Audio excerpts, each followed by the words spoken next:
Hey Dadventurers! Whether you're seeking thrills or just a great view, check out this summer evening POV from the Carolina Skytower at Carowinds, where the Carolinas come together. This isn't just a ride, it's a piece of park history with some of the best views around. Also, it's really hard to record the narration that's on the ride, so I thought we'd add our own to elevate your experience.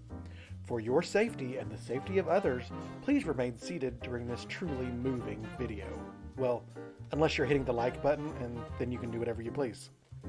Carowinds is the only theme park in the U.S. situated on the border of two states, North and South Carolina. So you'll be state hopping several times in your day just by walking back and forth, and even while you're riding some rides. The Skytower has been here since Carowinds opened its gates in March of 1973. Back then, it was called the Ionosphere Tower, and it was sponsored by Eastern Airlines, which I've never heard of. So comment if you knew Eastern Airlines was even a thing, or better yet, if you've flown with them. Over the years, the park changed hands, rides came and went, but the Skytower stood tall. It once even had a mini-me version for kids called the Kitty Skytower, because this thing is just plain cool. Get it? It's high, it's near an airport. Anyway, this towering icon stands 262 feet tall. The air-conditioned cabin rotates as you ascend, giving you a 360-degree panorama of the park, the Charlotte skyline, and even the distant mountains on a clear day, which this was not. It's the perfect place to snap some pics, and, fun fact, it's the only ride in Carowinds that allows on-ride photography. The fan-favorite Skytower is a symbol of the park's enduring charm and a testament to the timeless appeal of a classic observation tower.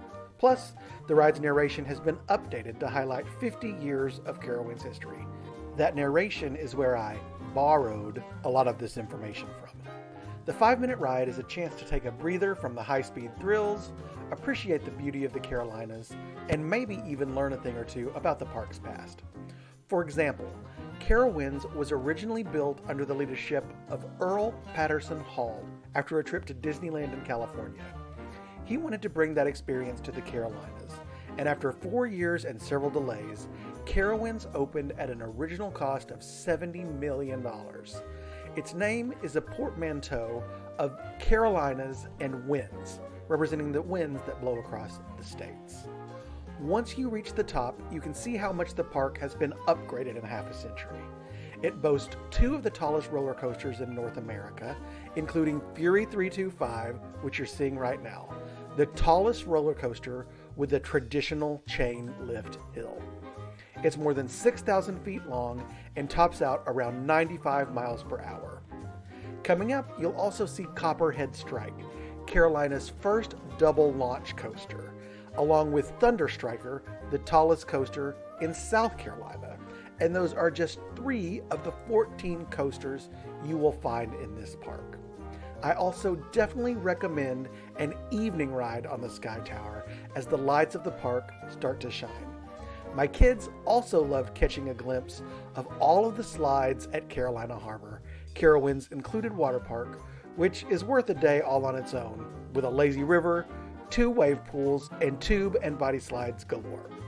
So next time you're at Carowinds, don't just look up at the Skytower, take a ride to the top. Thanks for joining us on this Sky High adventure, and I'd love it if you would drop your favorite Carowinds memory in the comments. Give the video a like, it's free to do, and it's the best way to support this channel. Plus, if you want to subscribe, you'll get more theme park fun and be alerted when the next Dadventure is available. See you soon.